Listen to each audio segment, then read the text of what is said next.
Muy buenas y bienvenidos a una clase del curso Intensivo Mira Asturias. Mi nombre es Jonathan Calavia y en los siguientes minutos vamos a hablar de las valvulopatías. Concretamente veremos las principales valvulopatías con sus principales conceptos reprimir. Por tanto, clase muy rentable. Así que vamos a por ello. Lo primero, dos conceptos básicos de semiología para entender a posteriori las valvulopatías. Recordar que tenemos 4 válvulas y estas válvulas de forma fisiológica solo hacen ruido al cerrarse. Y es lo que conocemos como ruidos cardíacos. ¿Y qué quiero que sepamos de los ruidos cardíacos? Muy poquitas cosas. Del primer ruido que se produce cuando se cierran las válvulas auriculoventriculares, por lo tanto se produce al inicio de la sístole. Y que nos suene que en la estenosis mitral S1 va a estar muy aumentada su intensidad. Respecto al segundo ruido cardíaco, que nos suene que se produce cuando se cierran las válvulas semilunares, por lo tanto ocurre al final de la sístole. Y que S2 en la estenosis aórtica va a estar disminuido. S3 se va a producir al inicio de la diástole. ¿Por qué? Porque es cuando pasa la sangre de la aurícula al ventrículo y este paso va a producir este ruido que es el S3. Y cuidado, porque si nos dicen un S3 en una insuficiencia mitral es porque esta es significativa. Y por último, S4 se produce al final de la diástole, ya que es consecuencia de la contracción auricular. Por tanto, si estamos en una fibrilación auricular, va a desaparecer este cuarto tono. ¿Qué quiero también que recordemos? Chasquidos y clics. Hemos dicho que de forma fisiológica las válvulas solo suenan cuando se cierran, pero si las válvulas son protésicas o están afectadas, están enfermas, también se van a escuchar cuando se abran. Por tanto, los chasquidos hacen referencia a las aperturas de la válvula mitral o tricúspide. Por tanto, en la diástole, es decir, chasquidos es igual a estenosis mitral o estenosis tricúspidea, mientras que si nos hablan de clics, nos están hablando de las aperturas de las semilunares, es decir, estaremos en sístole, por tanto se dará en estenosis aórtica o en estenosis pulmonar. Y dos conceptos más a recordar es que los soplos del corazón derecho aumentan con la inspiración, por tanto, soplos del corazón derecho aumentan con la inspiración. Y por último, concepto muy reprimir, es que las maniobras que van a aumentar el volumen ventricular aumentan todos los soplos excepto dos, el del prolapso mitral y el de la miocardiopatía hipertrófica. Por tanto, la maniobra de Valsalva, que lo que hace es disminuir el volumen ventricular, va a aumentar solo dos soplos, el del prolapso mitral y el de la miocardiopatía hipertrófica. Concepto mega reprimir. Empezamos, estenosis mitral, es una valvulopatía que antes era muy frecuente y muy preguntada en el MIR, pero ahora es menos preguntada en el MIR, porque la causa fundamentalmente era reumática y actualmente debido a la penicilina ya no tenemos tanta estenosis mitral. Solo quiero que recordemos la fiebre reumática, los criterios mayores, porque es concepto reprimir y se saben con la palabra cáncer, C de carditis, A de artritis, N de nódulos, C de corea y E de eritema. Y ojo, que no nos confundan artritis criterio mayor, artralgias criterio menor. De la clínica hay que saberse que cursa con disnea, hemoptisis, embolismo. Disnea, hemoptisis, embolismo. ¿Y cómo me acuerdo de esto? Entendiéndolo. Si hay una dificultad en la apertura de la válvula mitral, va a aumentar la presión en la aurícula izquierda, de tal forma que esta presión aumentará de forma retrógrada en los pulmones, lo que conllevará disnea y hemoptisis. Y además, si aumenta mucho la presión en la aurícula izquierda, puede crecer demasiado la aurícula izquierda, de tal forma que se produzca fibrilación auricular y, por tanto, embolismos.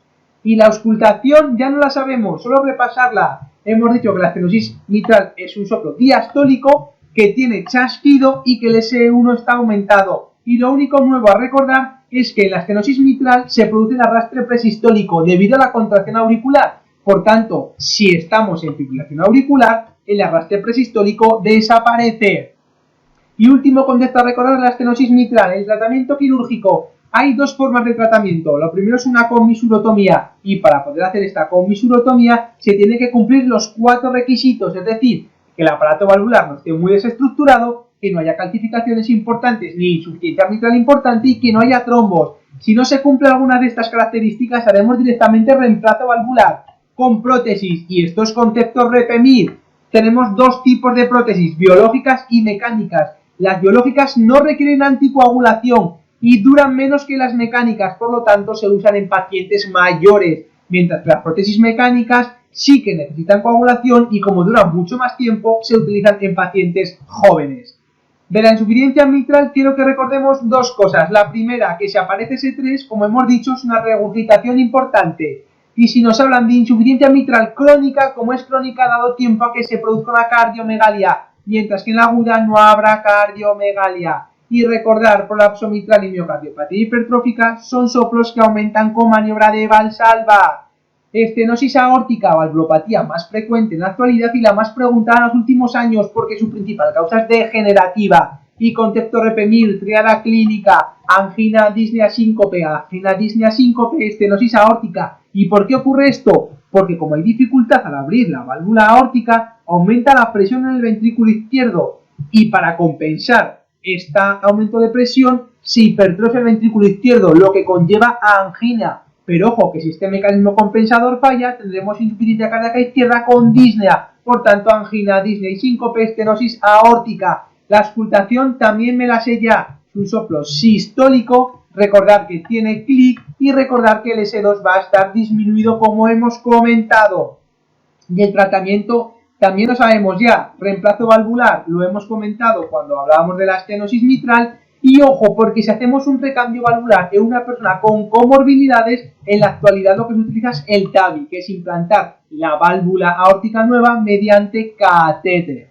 Y por último, insuficiencia aórtica, dos conceptos a recordar. Si nos hablan de aumento de la tensión diferencial, es decir, que la tensión arterial sistólica aumenta mucho y la diastólica disminuye mucho, estamos en una insuficiencia aórtica. Y en esta valvulopatía, también concepto repemir, está contraindicado el balón de contrapulsación aórtico.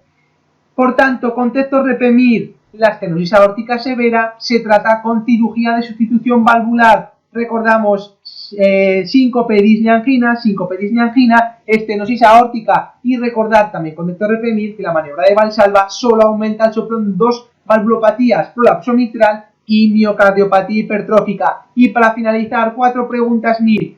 Quiero que recordemos, soplo que se acentúa con inspiración profunda, esto es valvulopatía derecha, por tanto, mitral y aórtica disminuida, las eliminamos y nos quedan dos, pulmonar y tricuspidea. Quiero que recordemos, ondas V igual a insuficiencia tricuspidea. Misma pregunta en el 2012 y en el último examen MIR.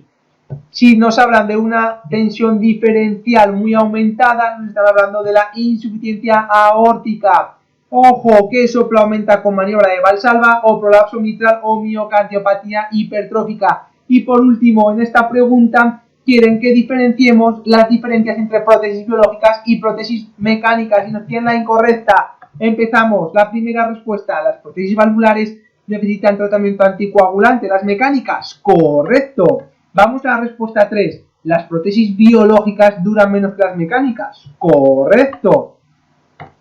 Y por último, las prótesis biológicas son menos trombogénicas que las mecánicas, correcto. Por eso las biológicas no necesitan anticoagulación. ¿Y qué es falso? Que las prótesis mecánicas se utilicen en gente mayor. Todo lo contrario, las prótesis mecánicas se utilizan en gente joven y las biológicas en gente más mayor.